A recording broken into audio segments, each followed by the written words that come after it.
The alien tore through Shinnok's flesh, reducing him to a bloody pulp. The creature then returned to its nest in Outworld. It continued to venture forth looking for suitable hosts for use in establishing a new hive.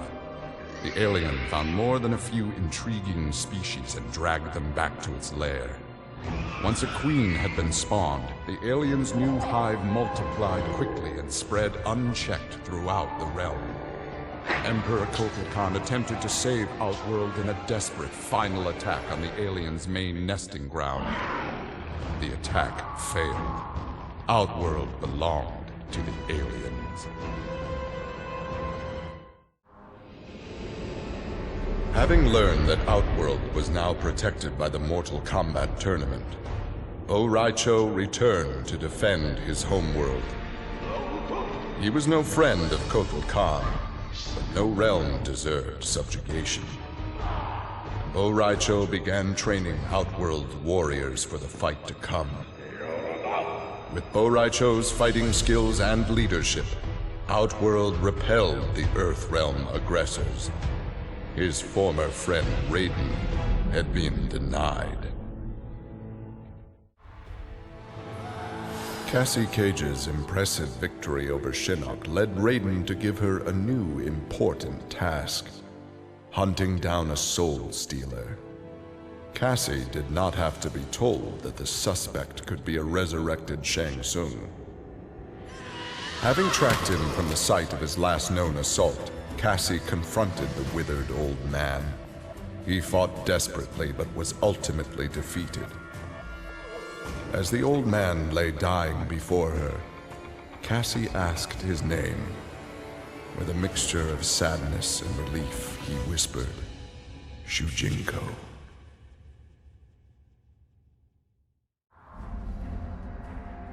Devora's ultimate plan was not to destroy Shinnok, but to enslave him.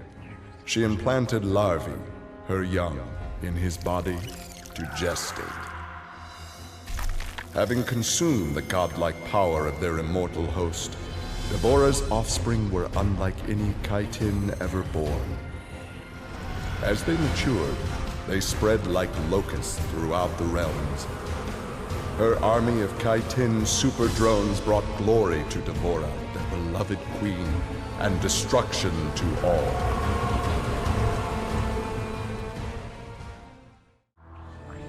Alone once more, Ermac searched the labyrinthine corridors of Shao Kahn's old fortress, searching for the source of a faint voice calling to him.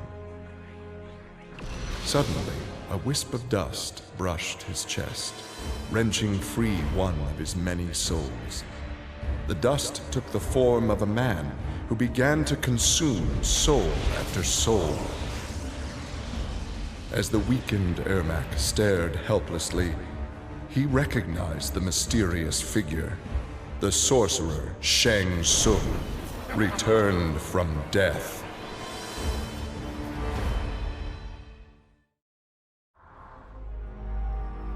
Nearly 150 years ago, Erron Black had been hired by Shang Tsung to assassinate an Earthrealm warrior. In return, Shang had slowed Black's aging process. He could therefore afford to be patient. If an employer wanted someone dead, they would be in time. A team of young Earthrealm warriors had caused Erron Black's current employer, Kotal Khan, much inconvenience.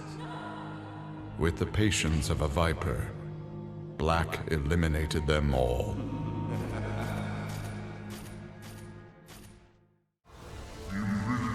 For many years, Farah and Tor were a symbiotic pair, as is natural with their species. But that bond was broken when Farah came of age and began the Great Transformation. Farah Tor returned to the Tarkatan Wastes, where Farah began her metamorphosis. The process took an agonizing 3 Outworld years, during which time Tor withered and died. Now a brute, Farah will be chosen by a rider. A new symbiotic pairing will be forged, and new battles will be won. The Shokan had become outcasts for refusing to aid either side in the Outworld civil war. But with the conflict over, Prince Goro decided to re-enter the political landscape. Kotal Khan's armies were weak from years of battle. Melina's rebels were scattered. It was an easy matter for the Shokan to seize control. The newly crowned Emperor Goro had his rivals exterminated. No Ashtek, Kaitin, Edenian, or Tarkatan would usurp his throne.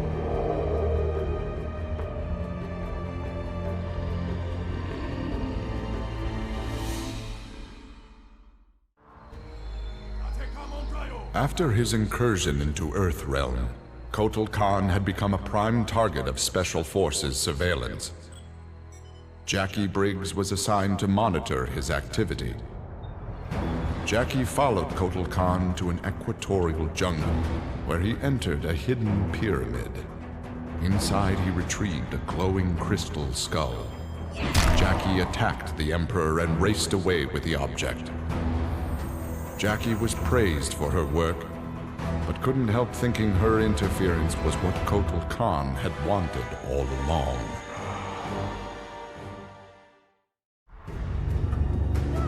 Like Scorpion, Jason Voorhees was a revenant, a vengeful spirit returned to life.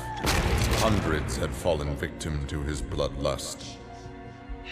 Liu Kang, now ruler of the Netherrealm, took notice. An immortal killer like Jason would be useful in his plans for conquest. He drew Jason into the Netherrealm and offered him an endless bounty of slaughter, in return for his allegiance. Jason's simple reply was to destroy Liu Kang.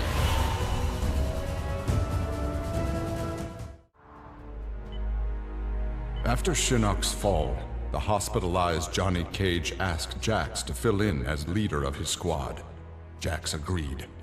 It was a chance to spend time with and protect Jackie. Boarding their transport after a routine mission, Jax's greatest fears were realized as the mercenary Aaron Black sprung from the cargo bay and fired on the young heroes. Fortunately for Jackie and company, Jax's quick reflexes and bulletproof arms deflected the assassin's rounds. Jax quickly subdued Black, then slipped into shock as a red stain engulfed his chest.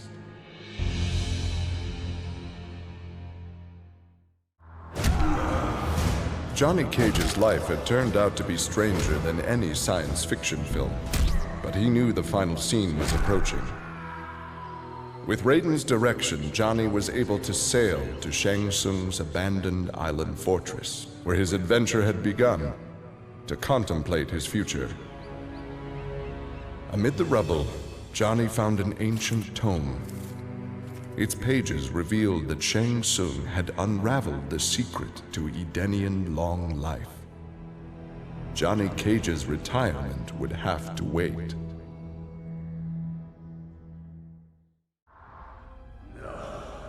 Kano had always been a survivor, but even he would one day succumb to fate. His ideals of ruthless terror would die with him, unless he could pass on his methods to a new generation. Combat, weapons, high-tech sabotage, torture, all would be part of the curriculum. But before his students could learn his techniques, Kano would beat the weakness out of them. They would understand, or die trying. Kano's first pupil? His own son. Class was now in session.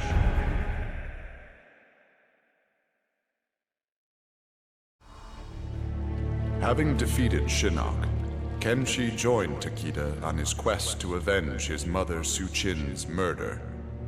Their travels took them to a cave where he and Takeda freed a man, Taven, encased in a stalagmite.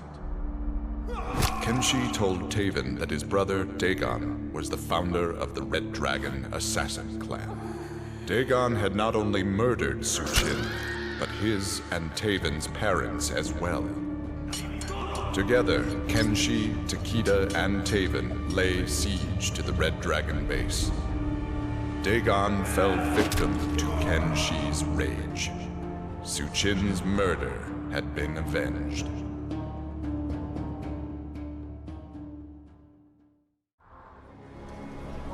Kitana found herself walking the streets of a magnificent, shining city.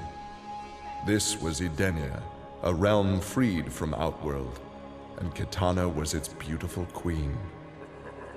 This was the timeline unaltered by Raiden. Earthrealm had been destroyed by Shao Kahn, but Kitana had survived Armageddon and united the other realms to destroy him. Long-lasting peace was the result. Kitana awoke from this vision to find herself in the Nether Realm. She was not the queen of Edenia, but a revenant of hell, and she hated Raiden for it.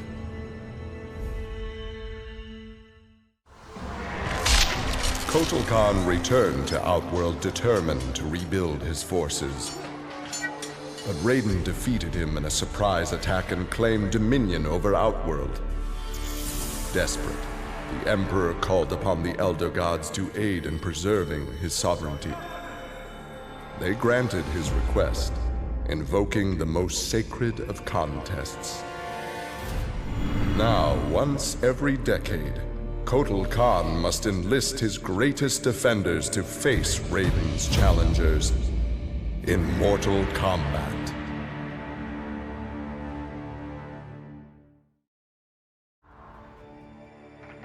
For his role in saving Earthrealm, Kung Jin's family created a statue in his likeness for inclusion in Raiden's revered collection. But Kung Jin's thoughts were with one no longer accepted by his family, Kung Lao. Kung Jin set out to locate his cousin and found him in the Nether Realm. Raiden believed Kung Lao's tortured soul was forever trapped without Quan Chi's magic to free him. But Kung Jin knew the Shaolin was stronger than any sorcerer's spell. He vowed to help Kung Lao fight off the evil that had remade him.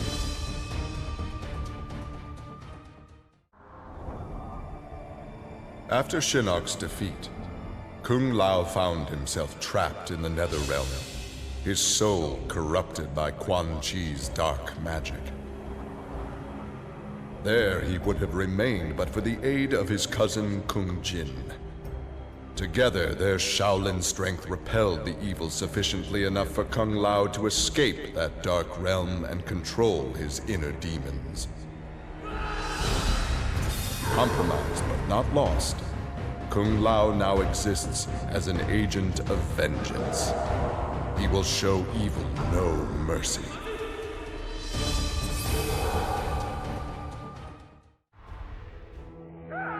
Leatherface had cut down the old man in the strange outfit. Maybe now that he was dead, the pretty yellow-haired gum-chewing girl would notice Leatherface.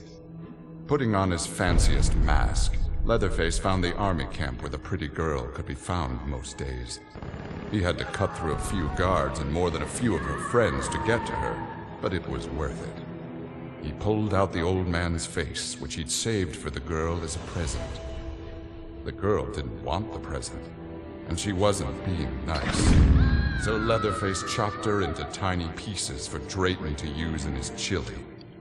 He then took off his mask and set to work on the girl's face.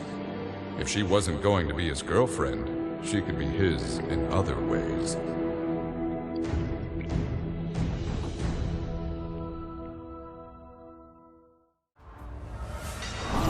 With Shinnok defeated, Liu Kang explored the Nether Realm, a world that, without Shinnok's controlling power, had descended into chaos.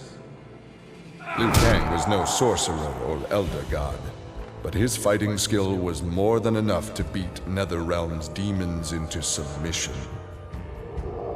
Liu Kang realized that Netherrealm was his for the taking, and that ruling appealed to him.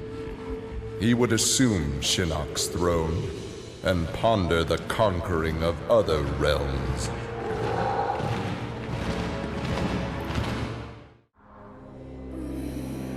Overcome with exertion, Melina collapsed and felt her soul gliding through the ether. She awoke in an incubation chamber. Nearby were countless others, each containing an exact copy of her. Melina found she could read each being's mind and they hers. They quickly realized the benefit of so many fierce warriors sharing one mind. As they plotted revenge on their enemies, the architect of the Melina's awakening laughed quietly.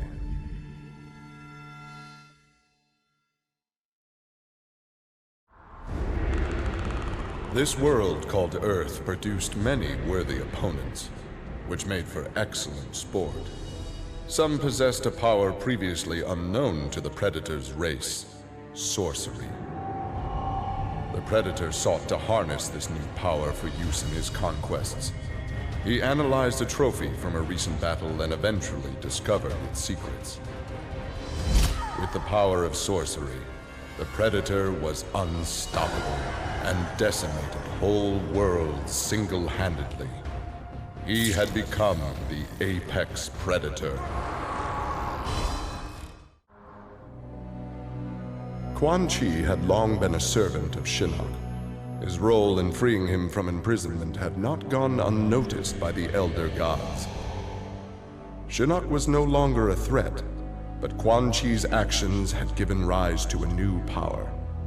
After much deliberation, the Elder Gods contrived a plan to rebalance this power before it grew further. Free will was burned from Quan Chi's soul and replaced with a single directive. He must kill Raiden.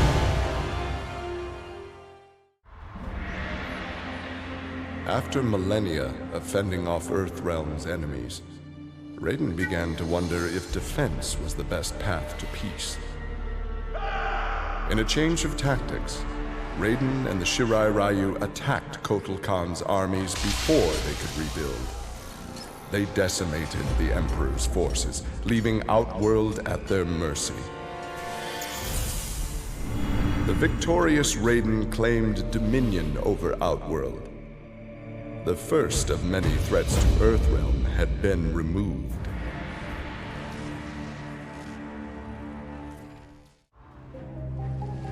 After Shinnok's defeat, Reptile was ordered to Earthrealm by Kotal Khan to assess the damage. Such intel could prove useful in future conflicts. Stumbling upon a collapsed cavern, exposed during the crisis, Reptile was shocked to see raptors emerging from within. Unlike the rest of his race, these raptors had never left Earthrealm for the doomed realm of Zaterra, and thus had remained safe and hidden. Alone no more, Reptile vowed to remain with his rediscovered people and reclaim their Earthrealm homeland.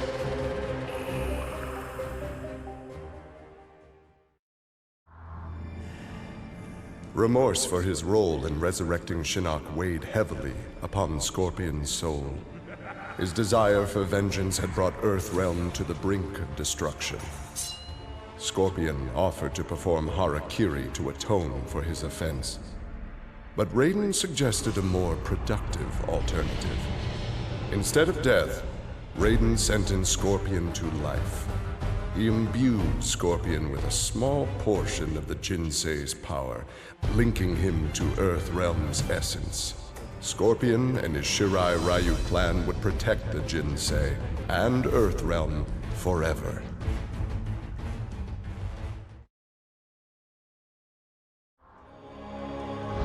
Earthrealm belonged to Shinnok.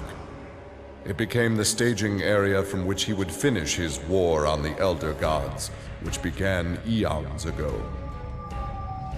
The Elder Gods had lied to the denizens of the realms. They were not individual beings, but merely parts of a greater collective known as the One Being. Shinnok would merge the realms and awaken him. Whole once more, the One Being devoured the Elder Gods. Shinnok watched with satisfaction. This reality had finally come to an end.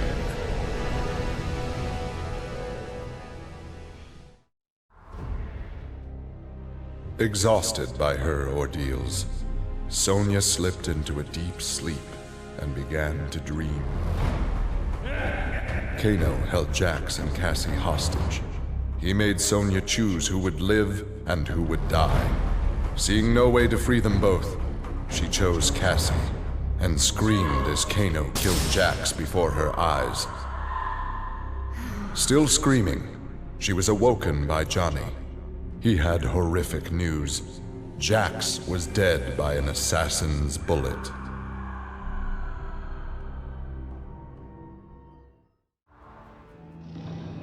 Grandmaster Sub-Zero knew his Lin Kuei clan would need more than martial arts to stave off future threats to Earthrealm.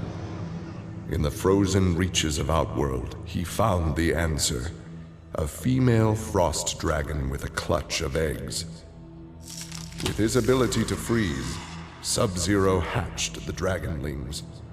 They accepted their Lin Kuei masters and their training as combat mounts. With a force of dragon riders, the Lin Kuei's ferocity became legend. None dared risk conflict with Earthrealm.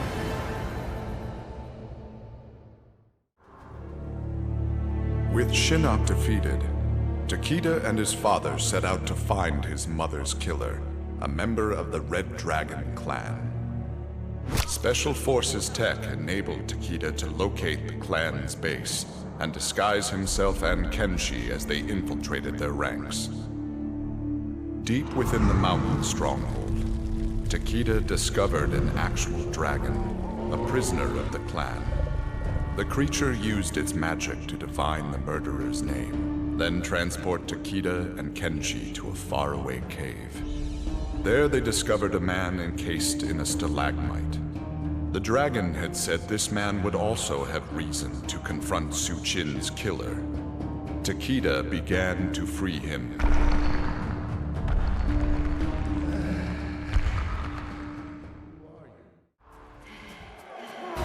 With Melina executed, Tanya's dreams of a free Edenia seemed dead as well. She and the other rebels were fugitives from Kotal Khan's justice. Her fellow Edenian, Rain, had proved a powerful ally and a satisfactory consort, but he had become useless to her. In exchange for leniency, Tanya informed the Khan of Rain's whereabouts. Imprisoned, but alive, Tanya's plotting began anew.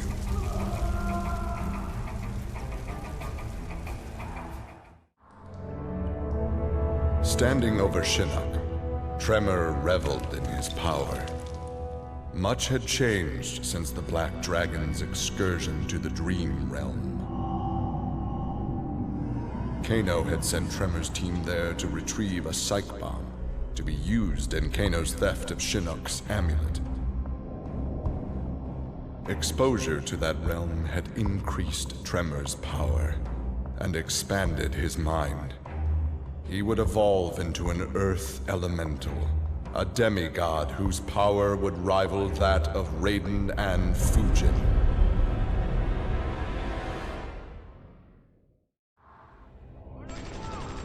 After destroying Shinnok, Triborg turned his attention to the Special Forces. General Blade and the others fought valiantly, but their human weaknesses led to their inevitable defeat. Now with access to the SF computer network, Triborg used it to interface with the Lin Kuei storage drives from which he was spawned. He saved the brainwave data of dozens of his Lin Kuei brothers and sisters to the SF servers. The SF laboratories provided the materials necessary for Triborg to create cybernetic bodies for each one. Soon the downloads were complete. The Cyber Lin Kuei had been reformed. But because Sub-Zero had forever sullied the clan's name, Triborg decided to begin anew. He would henceforth be known as the leader of the deadliest clan in all the realms, the Takunin.